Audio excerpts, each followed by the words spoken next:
The harvest moon hung low and orange the evening.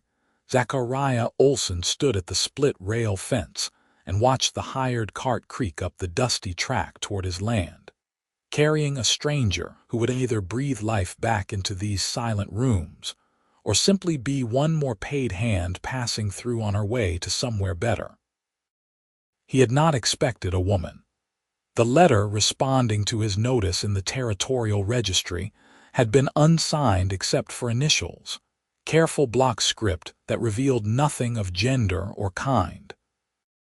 The cart driver, a whiskered man Zachariah recognized from the mill town 8 miles east, pulled the horses to a halt and called out a greeting that sounded uncertain, pitched too loud the way voices became when people worried they might have made a terrible mistake. The passenger climbed down before the driver could offer assistance. She moved with an economy of motion that spoke of strength held carefully in check, her boots raising small clouds of dust as they met the ground. When she turned to retrieve a battered trunk from the cart bed, Zachariah saw her face clearly in the slanting light. Green skin the color of new moss. Tusks, small but unmistakable, curving up past her top lip. Pointed ears that caught the breeze. Dark hair pulled back in a thick braid that fell past her shoulder blades. She was an orc. The notice had not specified human-only applicants because it had never occurred to him that it needed to. Yet here she stood, shoulders squared and chin lifted in a posture Zachariah recognized from his years as a soldier. The stance of someone prepared to be turned away but refusing to make it easy. The driver had already pocketed his coin and was turning the team around with more haste than the hour warranted. Zachariah pushed away from the fence and crossed the yard, his limp more pronounced at day's end. The woman watched him approach. Her eyes were amber, catching the last of the sunlight. "You are Zachariah Olsen," not a question. Her voice was lower than he had expected, steady. "I am. You answered my notice. Orana Ottaway." She did not offer her hand. "The posting said you needed a steward for farmland and household management, live-in position. I have experience with grain crops, vegetable gardens, livestock, basic carpentry, and preservation. I can manage accounts. I brought references." She pulled a folded packet from her coat pocket. The papers were worn but carefully kept, protected by oilcloth. Zachariah took them, but did not open them. Instead, he looked at the house behind him, at the shuttered windows on the west side that had not been opened since Martha died 2 winters past, at the porch where paint curled away from the railings, at the chimney that needed repointing before the cold came. "The west wing has 4 rooms," he said. "Bedroom, sitting room, washroom, and a smaller room that was meant to be a nursery but never got used. They are yours. Meals we will work out between us. I can cook adequately but not well. You will have full authority over planting, harvest schedules, and household purchases within a budget we will discuss. I ask only that you keep accounts honestly and do not invite trouble to my door." Orana stared at him. In the fading light, he could see the confusion on her face, the way her hands tightened on the trunk handle. "You are offering me the position. Unless you have changed your mind about taking it. You saw what I am. I have eyes." Zachariah reached down and took one handle of the trunk. After a moment, she released it, and together they carried it toward the house. The weight was considerable but evenly distributed. He wondered what she had brought with her, what possessions mattered enough to haul across however many miles she had traveled to answer a notice posted by a widower she had never met. The front door stuck in its frame the way it always did when the weather turned humid. Zachariah put his shoulder to it and felt the familiar give, the slight groan of wood against wood. Inside the house smelled of dust, and the lavender sachets Martha had hung in every room, their scent faded now to a ghost of what it had been. He led Orana through the main hall, past the front parlor where furniture sat draped in sheets, past the dining room with its long table that had not held more than one place setting in months, to the west wing door. The hinges protested when he opened it. The rooms beyond were dark, air stale from disuse. Zachariah set down his end of the trunk and moved to the windows, throwing open shutters that released clouds of accumulated dust into the evening light now streaming through. The bedroom was large, larger than his own. Martha had meant it for guests, for the children when they visited with families of their own. That had been the plan, the future they had built in conversation and careful saving. The furniture was good, solid oak that Martha's father had crafted. A bed with a thick mattress, a wardrobe, a chest of drawers, a washstand. In the sitting room beyond, 2 chairs faced a cold fireplace. The nursery held only empty shelves and a window that looked out over the kitchen garden, or what remained of it. "I will bring linens," Zachariah said. "The mattress needs airing. There is a pump in the yard for water, but I can have a basin filled for tonight." Orana had not moved from the doorway. She stood with her back very straight, and when she spoke her voice had an odd quality to it, something Zachariah could not quite name. "Why are you doing this?" "Doing what?" "Giving me these rooms. Speaking to me as though I am a person you might work with rather than something that crawled out of the borderlands to steal from honest folk." Zachariah turned from the window. In the better light, he could see that she was younger than he had first thought, perhaps not yet 30. There were no scars visible on her face or hands, but she carried herself like someone who had learned early that the world was not safe and had built armor accordingly. "My wife died 2 winters ago," he said. "Fever took her quick. Our children are grown and gone to their own lives as they should be. My son farms land 2 territories west with his wife. My daughter married a merchant and lives in the port cities. They write letters. They visit when they can, though not often. This house was built for a family, for noise and cooking smells and arguments over who left the gate open, for grandchildren running through the halls, for life." He paused, looking around the empty room. "Now it is just me and silence. I cannot manage the land alone anymore. My leg does not work the way it should. I need help and I am willing to pay for it. You need work. You came when I called. I do not see the complication. Others will. Others do not live here." Orana met his eyes and Zachariah saw something in her expression shift, some barrier carefully lowered an inch or two. Not trust, not yet, but perhaps the beginning of a possibility. "I will need to see the land in daylight," she said, "to assess what needs doing. Tomorrow. Tonight you should rest. The journey was long, I expect. 3 days by cart and foot." She hesitated. "I will pay my way. I can cook. I am better than adequate." The corner of Zachariah's mouth lifted, not quite a smile, but close. "Then we will both eat better than we have been. I will fetch those linens." He left her standing in the doorway of rooms that had been empty so long they felt like a held breath finally released. In the linen closet he found sheets that still smelled faintly of the cedar blocks Martha had tucked between the folds, blankets soft from years of washing, a quilt in the wedding ring pattern that had come from his grandmother.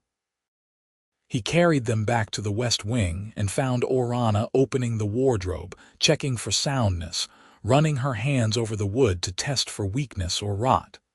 "It is good work," she said without turning. "Whoever built this knew their craft. My wife's father. He was a furniture maker before he took up farming. You were lucky to have it. I was." Zachariah set the linens on the bed. "There is bread in the kitchen, cheese, some cold meat. Help yourself. I will be up early to check the fences in the north pasture. If you rise before I leave, you can join me. If not, explore as you will. Everything here is open to you now." He left before she could respond, pulling the door to the west wing closed behind him, and making his way through the dim hallway to the smaller bedroom he had claimed after Martha died, unable to bear the weight of their shared bed and the empty space beside him. That night, he lay awake longer than usual, listening to the unfamiliar sounds of another person moving through his house, the creak of floorboards that had been silent so long he had forgotten which boards made which sounds. He heard water running in the pipes, footsteps crossing to the kitchen and back. Eventually, the west wing fell silent. Zachariah stared at the ceiling and thought about the strange grief of watching a house go quiet, room by room, as children grew and left and life narrowed to two people, then one. He thought about the notice he had placed in the registry office, the careful wording he had revised a dozen times. He thought about the moment he had seen Orana climb down from that cart, green-skinned and tusked and braced for rejection, and the odd certainty that had settled in his chest that this was right, that she was supposed to be here. He did not believe in omens or divine plans. He had seen too much arbitrary cruelty in the war to think the world worked according to any benevolent design. But he believed in work and fairness, and the small kindnesses that kept people human. He believed that an empty house was a waste, and a person who needed work deserved a chance to prove themselves. Beyond that, he tried not to examine his own reasoning too closely. Dawn came gray and cool, promising rain before noon. Zachariah dressed and made his way to the kitchen, where he found Orana already awake, the cookstove lit and a pot of porridge bubbling. She had found the coffee and brewed it strong, the smell cutting through the morning staleness. 2 bowls sat on the table, 2 cups. "You did not need to," he said. "I did. We agreed I would cook." She ladled porridge into the bowls and added a drizzle of honey from the jar she must have found in the pantry. "Eat, then show me the land." They ate in silence, broken only by the scrape of spoons on ceramic and the tick of the kitchen clock. Outside the window the world was still gray, the sun not yet clearing the eastern tree line. When they finished, Orana washed the bowls without being asked and banked the fire, then followed Zachariah out into the yard. The farm was 70 acres, a mix of tillable land, pasture, and woodlot. Zachariah walked her through it methodically, pointing out the boundaries, the irrigation system that drew from the creek running along the northern edge, the barn that held equipment and needed a new roof before winter, the chicken coop where a dozen hens scratched and muttered, the small dairy shed that had once housed 2 cows but now stood empty. Orana listened without interrupting, her eyes moving constantly, cataloging and assessing. When they reached the fallow fields on the west side, she stopped and crouched down, running her fingers through the soil. "This has not been planted in 2 seasons. No, I could not manage it alone. I kept up the kitchen garden and the east field enough to feed myself and sell a small surplus. The rest I let go. It will take work to bring back. Plowing, composting, cover crops over the winter." She stood, brushing dirt from her hands. "But the soil is good. It wants to grow things." "You chose the land well. My father chose it. I inherited it when he died. You are lucky to have roots." She said it without envy, simply stating fact. They walked back through the kitchen garden, which was overgrown with weeds, the raised beds collapsing inward, the herb plot gone to seed. Orana paused here, studying the layout, the southern exposure, the proximity to the kitchen door. "I will start here," she said. "Clear the weeds, shore up the beds, plant autumn crops, kale, turnips, carrots, things that tolerate cold. We will have food through the winter if I do it right. We have money for supplies. I am not rich, but there is enough. Good. I will make a list." That afternoon, while Zachariah worked on replacing boards in the paddock fence, Orana tackled the kitchen garden with a ferocity that bordered on violence. She pulled weeds with both hands, tossing them into a pile that grew steadily higher. She reset the borders of the raised beds, hauling stones from the creek to reinforce them. When Zachariah came to find her as the sun dipped toward evening, she was streaked with dirt and sweat, her braid coming loose, and the garden looked like a battlefield, torn earth and uprooted plants everywhere. "You will exhaust yourself," he said. "I am fine. You are swaying on your feet. Come inside. There will be time tomorrow." She looked at him, then at the garden, then back at him. Slowly she nodded and set down the trowel she had been wielding like a weapon. They walked back to the house together, and Zachariah realized he could not remember the last time he had worried about someone else's well-being. The last time he had felt responsible for another person in a way that was not duty, but something closer to care. That night, Orana cooked a proper meal: roasted chicken from the henhouse and potatoes from the root cellar. Green beans she must have found in the back of the pantry, preserved from last season. They ate at the kitchen table rather than the formal dining room, and the silence between them was easier than it had been at breakfast, companionable rather than wary. The days that followed fell into a rhythm. Zachariah handled the livestock and the heavier repairs, the things that required tools and lumber and the particular kind of problem-solving he had learned from his father. Orana worked the garden and began opening the shuttered rooms one by one, sweeping and washing and letting light back into spaces that had been dark so long they smelled of abandonment. She found the linen closet and changed all the sheets, hanging the old ones to air in the yard. She discovered Martha's preserving jars in the cellar, and began planning for the harvest that would come if she could coax the fields back to productivity. They spoke little, falling instead into the comfortable quiet of people who understood work and did not need constant conversation to fill the space. But Zachariah found himself noticing small things. The way Orana hummed while she cooked, melodies he did not recognize. The care with which she handled Martha's dishes, as though she understood they were precious not for their monetary value but for what they represented. The fact that she always lit a lamp in the front window at dusk, a beacon in the darkness. 2 weeks into her tenure, Zachariah woke to the sound of hammering. He found Orana on a ladder propped against the side of the house, replacing rotten boards in the exterior wall. She had found his tools and sorted them, organized them in a way that actually made sense. She worked with focused intensity, measuring twice and cutting once, wasting nothing. "That was going to be my task this week," he called up. "You were favoring your leg yesterday. I have 2 good legs. It makes sense for me to do it. You were hired as a steward, not a carpenter. The house needs carpentry. I know carpentry. Therefore I do carpentry."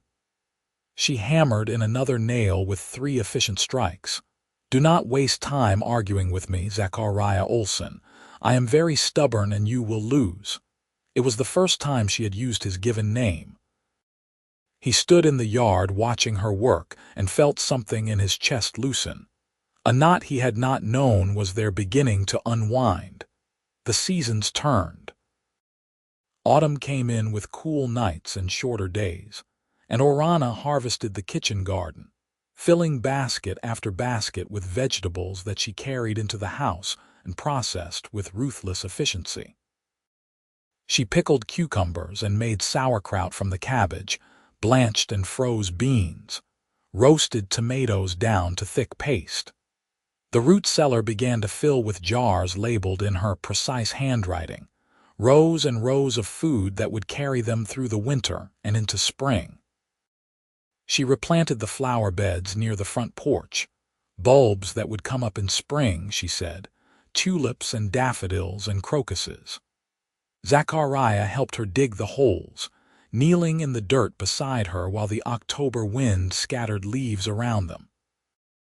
Their hands brushed reaching for the same trowel, and Orana pulled back quickly, apologizing. Zachariah said nothing, only handed her the tool and went back to his own digging. But he found himself thinking about that moment of contact later, the warmth of her skin, the strength in her fingers. The mill wheel was Orana's project through late autumn. The old wheel had seized up years ago, before Martha died, and Zachariah had lacked the energy or incentive to fix it. Orana attacked the problem methodically, cleaning out debris, replacing rotted paddles, greasing the axle until it turned freely.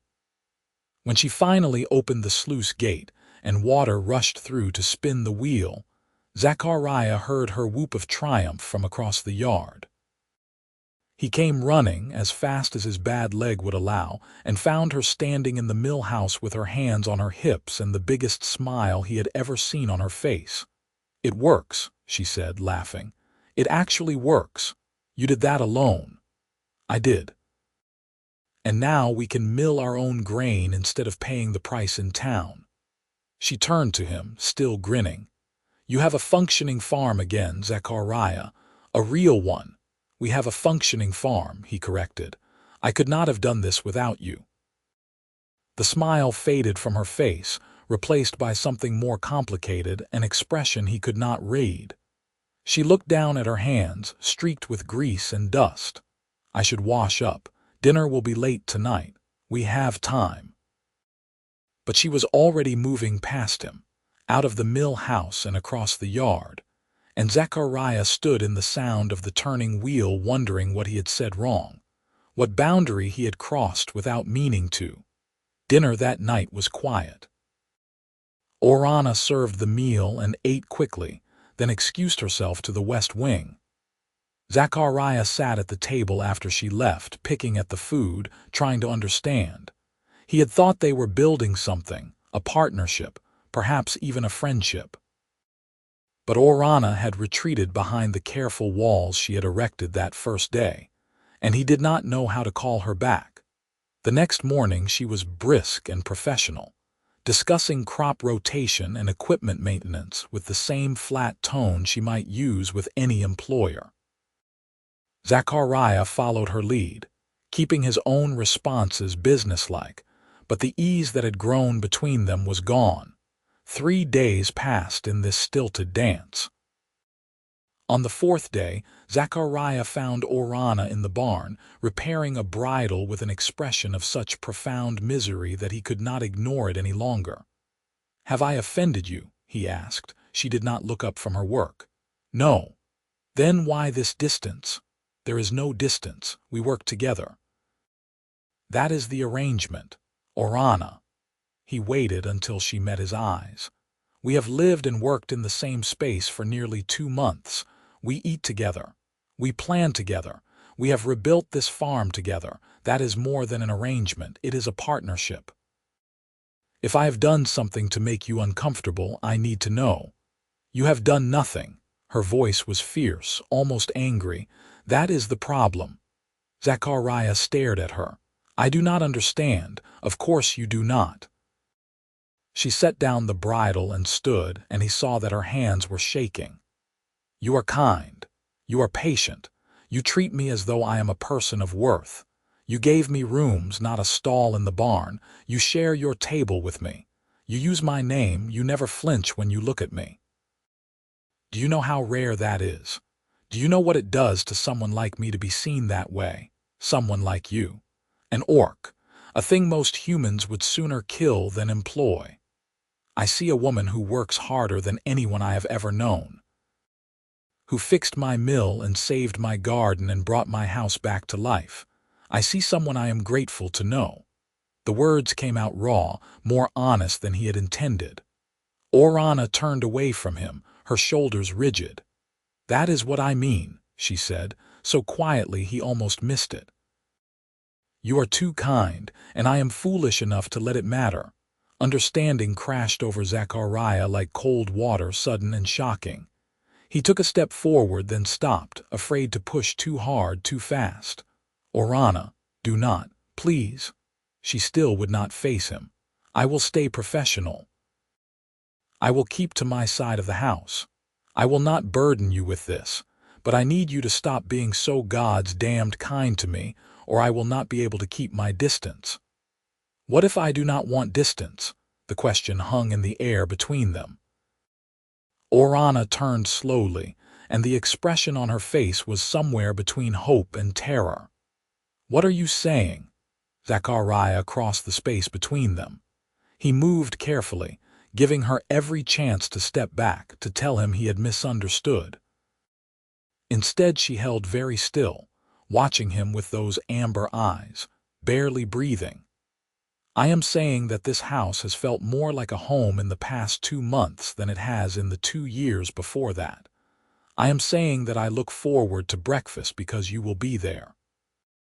I am saying that when I hear you singing in the kitchen or cursing at a stuck nail, I feel something I thought had died with Martha. Not the same feeling, I want to be clear. You are not a replacement for what I lost. You are something entirely new, something I did not know I needed." He paused, searching for the right words. "I am saying that if you feel a fraction of what I feel when I look at you, then distance is the last thing either of us should want." For a long moment, Orana simply stared at him.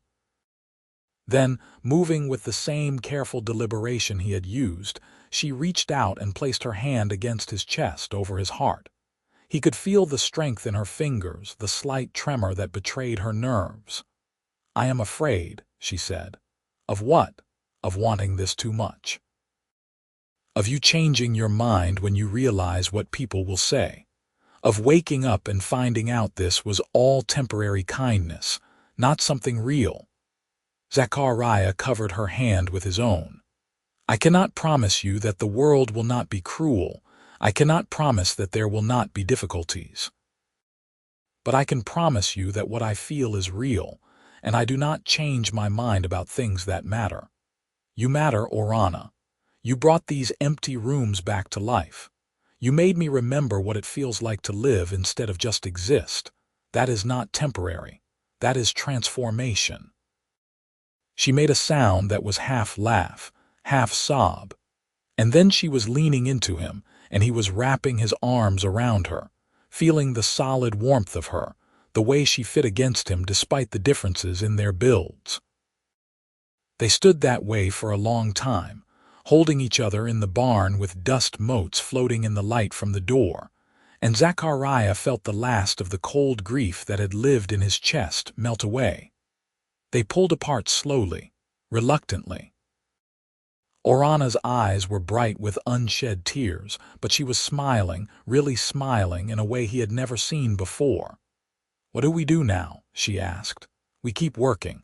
We keep living. We see where this goes." He brushed a strand of hair back from her face. "And tonight we eat dinner in the dining room at the proper table, together." "Together," Orana repeated, testing the word. Then she nodded. "Yes, together." The next weeks were like walking through a dream. They worked as they had before, but the silences between them were full of warmth now, punctuated by brief touches, shared looks, moments of connection that needed no words. Orana moved through the house with a new lightness, throwing open the last of the shuttered rooms, the ones that had been closed longest, airing them out and scrubbing them clean. The formal parlor became usable again, the furniture uncovered, the rugs beaten free of dust. The dining room saw regular use, both of them eating there each evening, sometimes talking for hours after the meal was finished. Zachariah found himself watching Orana work, admiring the competence of her hands, the way she approached each task with total focus. She caught him staring more than once and would flush, the green of her skin darkening, before giving him a look that was equal parts pleased and embarrassed. Winter came early that year, snow falling in thick curtains by the middle of November. They spent the shorter days on indoor tasks, Zachariah repairing tools and building new shelves for the pantry, while Orana sewed curtains for the windows, and knitted blankets from wool she had purchased in town. They worked side by side in the front parlor, a fire crackling on the hearth, the wind howling outside but unable to reach them. One evening, Orana set down her knitting and looked at him with an expression he had learned to recognize, the one that meant she was gathering courage to say something difficult. "What will happen when your children visit?" she asked. Zachariah looked up from the chair leg he was sanding. "What do you mean? They will come for the winter holidays, will they not? They will want to see you, and they will find me here." She twisted the yarn between her fingers. "What will you tell them? The truth. That you are my steward, my partner, and someone I care for very deeply. They will not approve. They may not at first, but they are good people. They will see what I see given time. And if they do not—" Zachariah set down his tools and moved to sit beside her on the sofa. "Then we will deal with that when it comes, but I will not hide you, Orana. I will not pretend you are less than you are to make others comfortable. You have as much right to be in this house as anyone." She leaned against him, resting her head on his shoulder. "You make it sound so simple." "It is simple. People make it complicated." 2 weeks before the solstice, Zachariah received a letter from his daughter Penelope. She would be arriving on the 20th, staying through the new year. Her husband would be traveling on business, and she thought it would be good to spend time with her father, to see how he was managing. The letter was warm and full of concern, the kind of concern adult children had for aging parents, and Zachariah felt a familiar mixture of affection and mild annoyance as he read it. He showed the letter to Orana at dinner. She read it carefully, then handed it back without comment. "She loves you," Orana said finally. "She does. She will hate me. She will not hate you. She may be surprised, confused, perhaps worried, but not hateful. Penelope is not built that way." Orana did not look convinced, but she nodded and went back to her meal. The next days were tense, Orana throwing herself into preparations with an intensity that bordered on frantic. She cleaned rooms that were already clean, polished furniture that already gleamed, baked bread and pies, and stocked the pantry as though preparing for a siege. Zachariah watched and worried, but did not interfere. He understood that this was Orana's way of coping with anxiety, of trying to control the uncontrollable. He made sure she ate and rested, and at night when they sat together by the fire he held her hand and felt the tension thrumming through her like a too-tight wire. Penelope arrived on a cold, clear afternoon, driving a hired wagon up the track with her bags piled in the back. Zachariah met her at the gate, pulling her into a hug that she returned fiercely. She was tall for a woman, taking after his own height, with her mother's dark curls and sharp cheekbones. At 31, she was confident and capable, running her husband's household accounts and managing investments with a skill that impressed even the men who thought women had no head for business. "You look well, father," she said, stepping back to examine him. "Better than when I saw you last spring." "I am well. The farm is doing well. Come inside, there is someone I want you to meet." He saw the curiosity flicker across her face, followed by something more cautious. They walked to the house together, Penelope talking about her journey and the weather and her husband's latest contract. Inside, the house smelled of fresh bread, and the pine boughs Orana had hung over the mantelpiece. The fire was lit, lamps glowing in every room, and Zachariah felt a surge of pride at how welcoming it all looked. Orana was in the kitchen, checking on a roast in the oven. She turned when they entered, and Zachariah saw her go very still, her expression carefully neutral. Penelope stopped in the doorway, her eyes widening. "Penelope, this is Orana Ottaway. Orana, my daughter Penelope Orwell." There was a long moment of silence.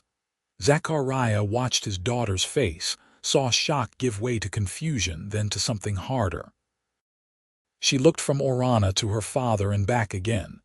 "You hired an orc," Penelope said. Her voice was flat, revealing nothing. "I hired a steward," Zachariah replied calmly, "who happens to be an orc, yes." "I see." Penelope turned to Orana. "You live here, in the house." "I do." Orana's voice matched Penelope's for flatness. "I manage the household in the land. I have rooms in the West Wing." "The West Wing? The guest rooms?" "Yes." Penelope looked at her father, and Zachariah saw the storm building behind her eyes. "May I speak with you, privately?" "Of course." He glanced at Orana, who gave a tiny nod. "We will be in the study." He led Penelope down the hall to the small room he used for correspondence and accounts. She closed the door behind them with more force than necessary and turned to face him. "What are you doing?" she demanded. "An orc, father. Living in our house." "It is my house, Penelope, and Orana is my employee and my guest." "How much is she paying you?" "Paying me for the privilege of living here."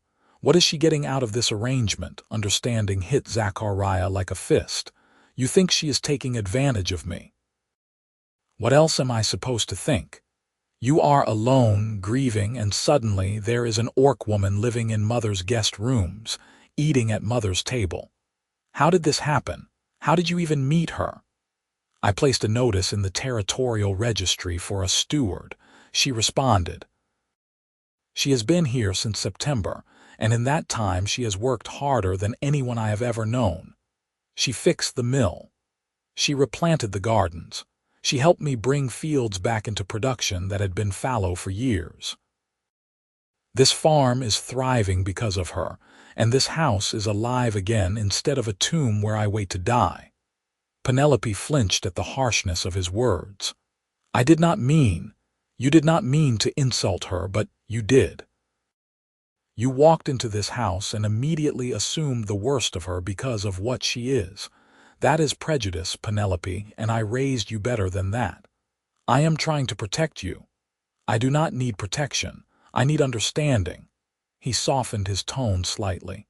"I know this is a surprise. I know it is not what you expected to find, but Orana is not what you think. Give her a chance. That is all I ask. Spend time here, see how we live, and then form your judgment." Penelope was quiet for a long time, her jaw tight. Finally she nodded, stiff and reluctant. "1 week. I will stay the week I promised, but I reserve the right to my own conclusions." "That is fair." They returned to the kitchen, where Orana was setting the table with careful precision, her movements mechanical. Dinner was awkward, the conversation stilted and full of dangerous pauses. Penelope asked polite questions about the farm, and Orana answered them with equal politeness. But there was no warmth between them, only the cold courtesy of strangers forced into proximity. Zachariah ached watching them, these two people he cared for circling each other like wary cats. He tried to bridge the gap with his own conversation, but it felt forced, and eventually they all fell silent, eating without enjoyment. After dinner, Orana excused herself to the West Wing. Penelope helped her father with the dishes, scrubbing pots with the same aggressive energy she had inherited from Martha.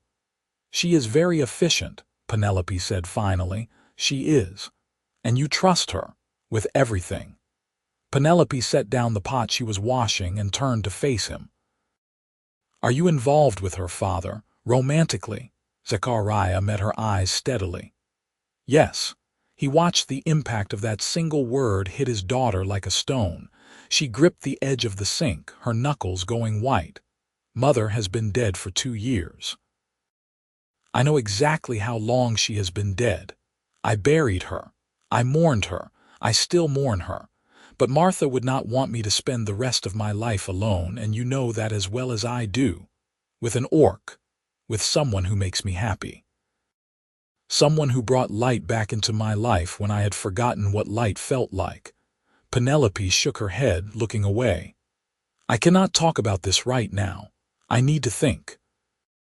She left the kitchen, and Zachariah heard her footsteps on the stairs, heading to the guest room on the second floor, as far from the west wing as the house allowed. He finished the dishes alone, then made his way through the dark hallway to the west wing door. He knocked softly. "Come in," Orana called.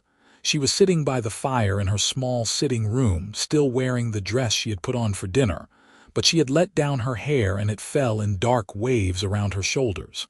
She looked tired and sad and beautiful. "I am sorry," Zachariah said. "This is not the welcome I wanted for you. It is what I expected." She attempted a smile that did not reach her eyes. "Your daughter is protecting you, I understand that. She is wrong about you."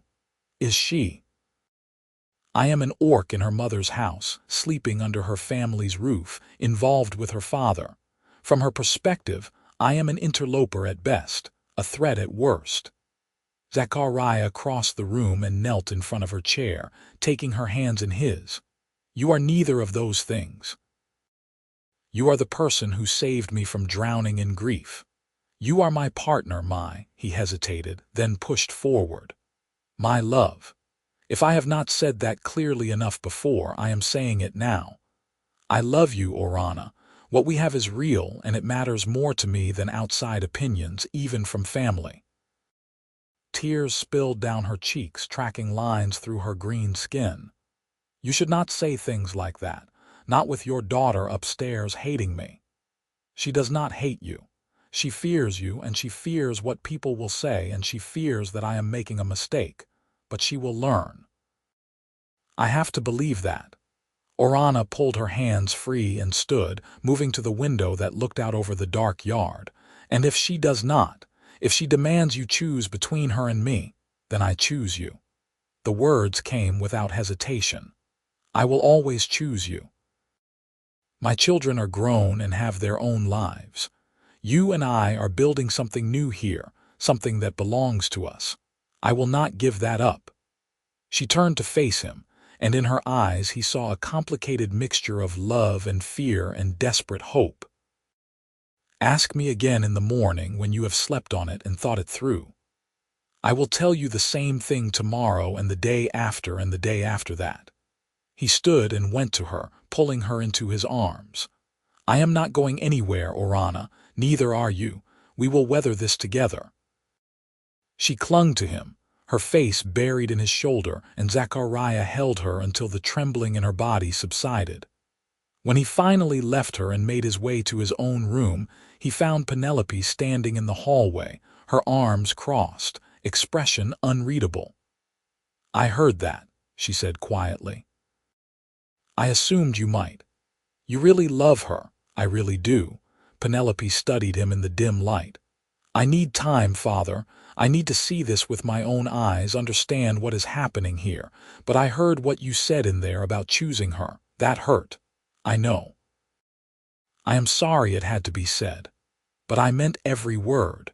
You will always be my daughter, and I will always love you. But Orana is my partner now, and that is not negotiable. Even if everyone you know disapproves, even if the neighbors talk, even if people stop doing business with you, even then." Penelope nodded slowly. "Then I suppose I need to get to know this woman who has inspired such loyalty." She paused. "Mother would have liked that you found someone. She made me promise before she died that I would make sure you did not spend the rest of your life alone. I just never imagined it would be like this." "Neither did I," Zachariah admitted, "but life surprises us." "It does." Penelope rubbed her face, suddenly looking exhausted. "I am going to bed. We will talk more tomorrow." She retreated to her room, and Zachariah stood in the hallway for a long time, listening to the settling sounds of the house, the creak of beams and whisper of wind. He thought about Orana in her West Wing rooms, about Penelope upstairs trying to make sense of what she had found here, about the complicated tangle of love and loyalty and fear that bound families together. The next morning dawned cold and brilliantly clear. Zachariah woke early and went to the kitchen. where he found Orana already preparing breakfast with the grim determination of someone going into battle.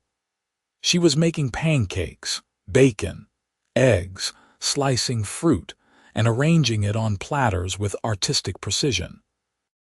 "You did not need to do all this," he said. "Yes, I did." She flipped a pancake with more force than necessary. "I need her to see that I am useful, that I belong here. You do not need to prove anything. I need to prove everything." She turned to look at him, and he saw the fear beneath the determination. "You may be willing to choose me over your family, but I am not willing to be the cause of that rift. So I will do whatever it takes to show your daughter that I am worthy of you." Before Zachariah could respond, Penelope entered the kitchen, dressed and ready for the day. She stopped when she saw the spread on the table, surprise flickering across her face. "This looks lovely," she said carefully. "Thank you. Please sit." Orana served the food with the efficiency of a professional, then took her own seat. The three of them ate in silence, broken only by the clink of silverware. Finally, Penelope set down her fork and looked at Orana. "Tell me about yourself. Where are you from?" Zachariah saw Orana tense, but she answered evenly. "The borderlands originally. My family were farmers, small holding. I left when I was 18 to find work. I have been moving ever since, taking positions where I could find them." "What kind of positions?" "Farmhand, kitchen help, stable master for a while. Once I worked as a guard for a merchant caravan. The work varies depending on who will hire me. That must be difficult, never settling. It is what I know." Orana met Penelope's eyes. "Until I came here. And now I have a home. Your father gave me that. He gave me rooms and work and respect. He treats me as a person, not as a thing to be tolerated or feared. That is precious beyond measure." Penelope was quiet for a moment. "He said you fixed the mill." "I did. It needed cleaning and new paddles. The mechanism was sound, just neglected." "Could you show me?" Orana blinked, clearly surprised. "Of course. Now, if you have time." They left the breakfast dishes and walked out into the cold morning, Zachariah trailing behind as Orana led Penelope to the mill house. She explained the repairs she had made, showing the new paddles she had crafted, the grease points she maintained, the way water flowed through the sluice to turn the wheel. Penelope listened with genuine interest, asking technical questions that Orana answered with growing confidence. "This is good work," Penelope said finally. "Really good work. Where did you learn carpentry?" "My father taught me. He said every person should know how to build and repair things, regardless of what else they did with their lives." A shadow crossed Orana's face. "He died when I was 16. Raiding party from across the border. They burned our farm and killed everyone they found. I survived because I was in the forest gathering wood." Penelope's expression softened. "I am sorry. That is terrible. It was a long time ago. Losing a parent is never a long time ago. It stays with you." They looked at each other, and Zachariah saw something shift between them, a first tentative thread of connection. They walked back to the house together, Penelope asking about the garden restoration and the field cultivation, Orana answering with the ease of someone discussing work they loved. The next days followed a similar pattern. Penelope shadowed Orana, watching her work, asking questions, slowly building a picture of the life her father had found with this orc woman. Zachariah kept his distance, letting them find their own way to understanding. He saw Penelope's resistance begin to crack, replaced by something like respect, and then by something warmer. 3 days before the solstice, a heavy snow fell, blanketing the farm in white silence. They spent the day indoors, and Penelope asked if she could see Orana's rooms. Orana agreed, leading her through the west wing with obvious nervousness. The rooms were simple but well kept, furnished with Martha's father's craftsmanship. Orana had added her own touches. A woven blanket on the bed in colors of deep blue and green, curtains she had sewn herself, a small loom in the corner of the sitting room. On the mantelpiece were 2 books, both well worn, and a small wooden carving of a bird. Penelope examined the carving, turning it over in her hands. "This is beautiful. Who made it?" "Your father. He gave it to me last month. He whittles when he is thinking. He used to make animals for my brother and me when we were children." Penelope set the carving down carefully. "These were my mother's rooms. She planned to use them for guests, for grandchildren when they came. I know, your father told me. Does it feel strange living in space she planned?" Orana considered the question. "Sometimes, but mostly it feels like a gift. She had good taste. These are beautiful rooms and they feel safe. I hope that does not offend you." "It does not. Not anymore." Penelope moved to the window, looking out at the snow-covered yard. "I came here expecting to find my father being taken advantage of by someone who saw an opportunity. That is not what I found." "What did you find?" "2 people who work well together, who have built something worth protecting, who make each other happy." She turned back to Orana. "I still think this will be difficult. People will talk. Some will refuse to do business with you. You will face cruelty that you should not have to face. I know. But I also see that my father is more alive than he has been since my mother died. This house feels like a home again, not a mausoleum, and that is because of you." Penelope took a breath. "I am sorry for how I acted when I arrived. I was frightened and angry and I took it out on you. That was wrong. You were protecting your father, I understand that. I was. But he does not need protection from you. I see that now." They stood facing each other, and Zachariah, watching from the doorway where neither had noticed him, felt his throat tighten with emotion. Penelope crossed the space between herself and Orana and held out her hand. After a moment, Orana took it. "Welcome to the family," Penelope said quietly. Orana's eyes widened, then filled with tears. "Thank you," she whispered. "You have no idea what that means to me." "I think I do." That night, they celebrated the solstice with a feast Orana and Penelope prepared together, working side by side in the kitchen, their conversation punctuated by laughter. Zachariah set the table in the dining room, using the good china that had not been touched since Martha died, lighting candles down the center and building up the fire until the room glowed with warmth.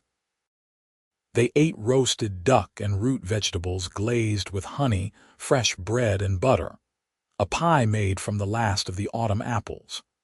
They talked about everything and nothing, telling stories, making plans for spring planting, discussing Penelope's husband's business and her own investments.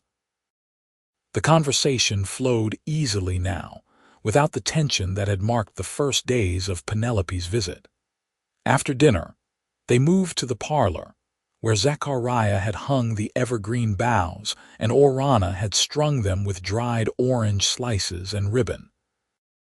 They drank spiced wine and watched the fire, and Penelope asked about the wedding. "Wedding," Orana repeated. "Well, yes. You are getting married, are you not?" Penelope looked between her father and Orana with mild exasperation. "Or have I misread this entire situation?" Zachariah and Orana exchanged glances. "We have not discussed it," Zachariah said slowly. "Then discuss it, now. I am not leaving until I know you have settled things properly." She stood. "And on that note, I am going to bed. I will see you both in the morning." She paused in the doorway. "For what it is worth, Father, I think you should ask her. And Orana, I think you should say yes." She left them alone in the firelit room. Zachariah turned to Orana, who was staring at the flames with an unreadable expression. "She is not subtle, my daughter." "No." Orana looked at him. "But she may have a point. About marriage, about settling things properly." She took his hand. "What are we doing, Zachariah? Where is this going? Where do you want it to go? I want forever.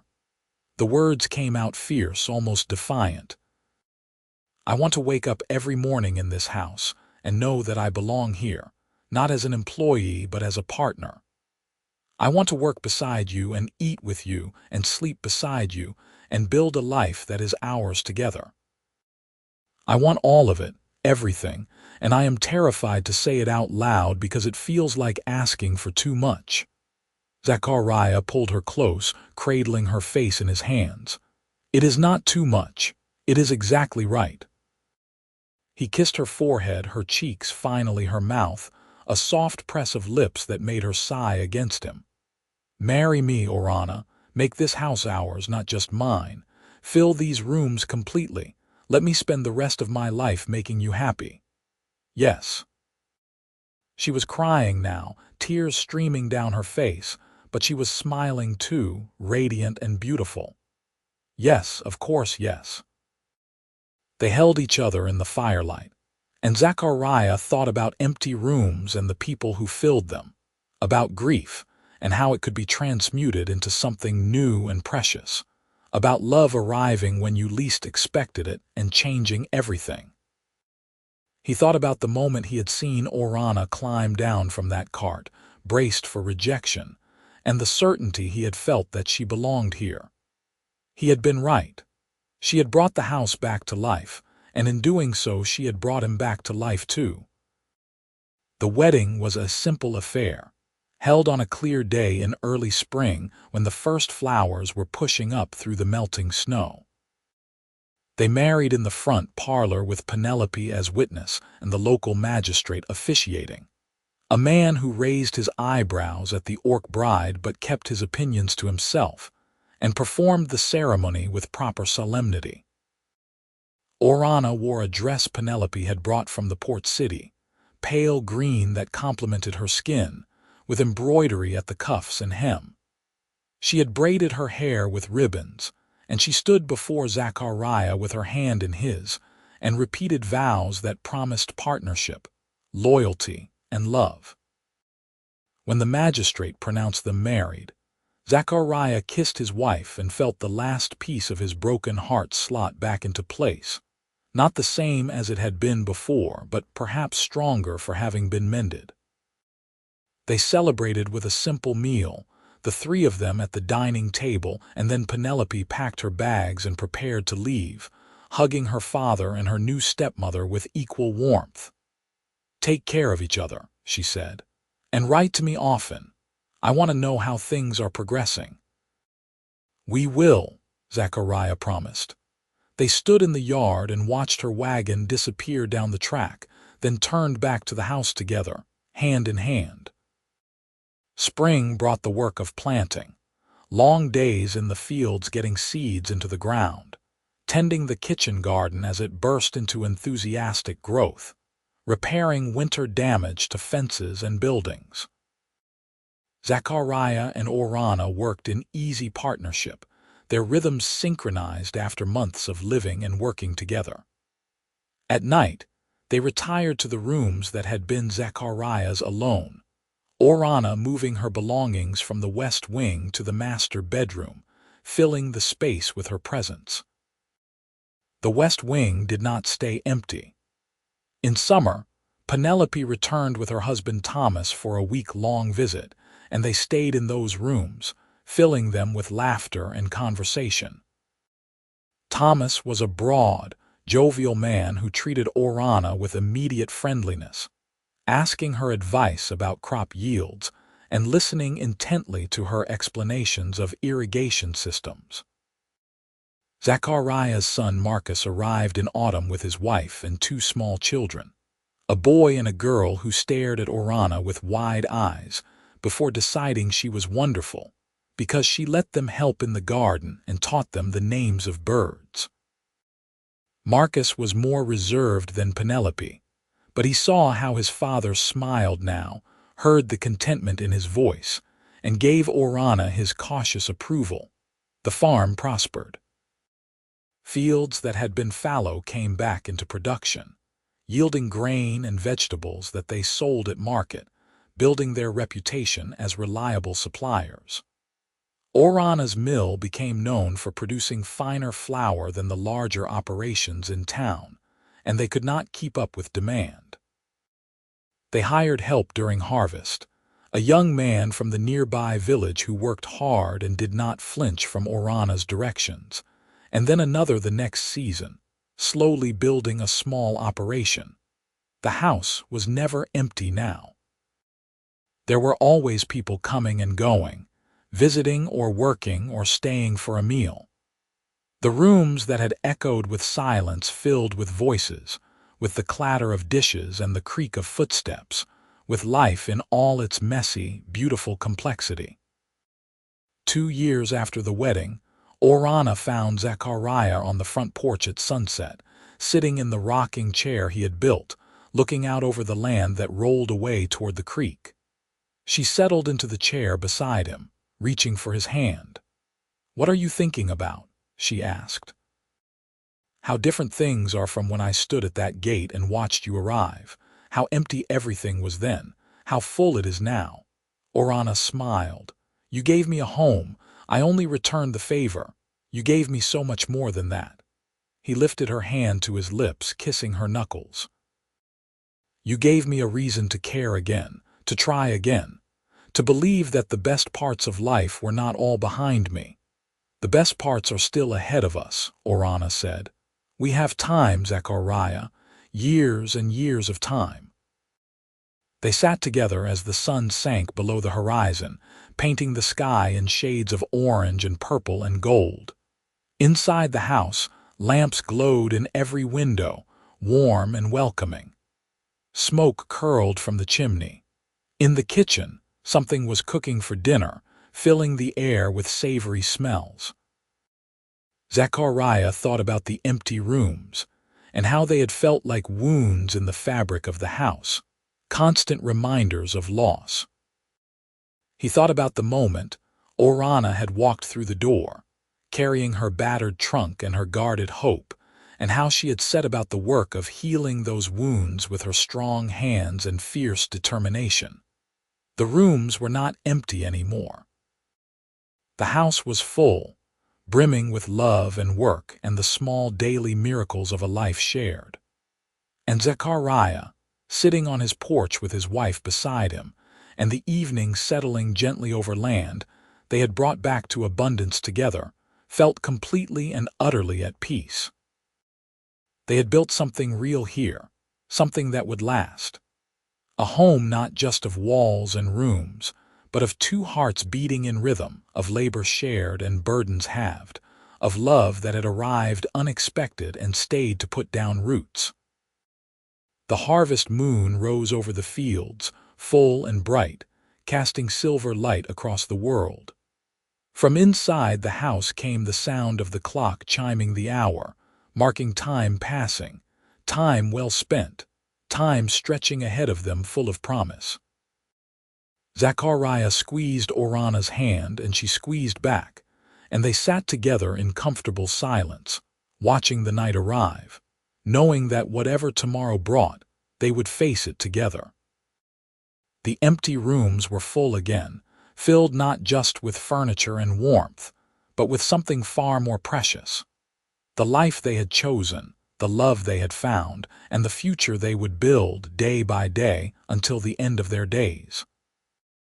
In the years that followed, their story became the kind whispered in the village and the neighboring farms, not as a scandal, but as something closer to legend. The human farmer and his orc wife, who had taken a dying farm and made it flourish, who had opened their home to anyone who needed help, who had proven that the measure of a person had nothing to do with the color of their skin or the shape of their tusks. Young orcs traveling through the territory would sometimes arrive at their gate, seeking work or shelter or simply reassurance that a place existed where they could be treated as people. Zachariah and Orana never turned anyone away. The West Wing rooms saw constant use, housing travelers and workers, and the occasional family fleeing harder circumstances. The dining room table expanded with leaves that had not been used in Martha's time, accommodating 8, then 10, then 12 people for meals that were loud and chaotic and full of joy. Marcus's children grew and brought their own children to visit, and they called Orana grandmother without hesitation, climbing into her lap for stories, and following her through the garden like devoted ducklings. Penelope and Thomas settled in a nearby town when his business shifted location, close enough to visit regularly, and Penelope and Orana developed a friendship that ran deep, two women who understood the value of home and fought fiercely to protect it. The farm passed its 100th year of continuous operation, and the village threw a celebration that lasted 3 days. Zachariah and Orana stood in their yard, surrounded by family and friends and workers who had become family, and accepted toasts and well wishes with the slightly embarrassed pleasure of people who never sought recognition, but were grateful for community. When they were very old, their hair gray and their movements slowed, but their minds sharp and their love constant, Zachariah and Orana would sit on that same front porch in the evening and watch the sun set over land they had tended together for decades.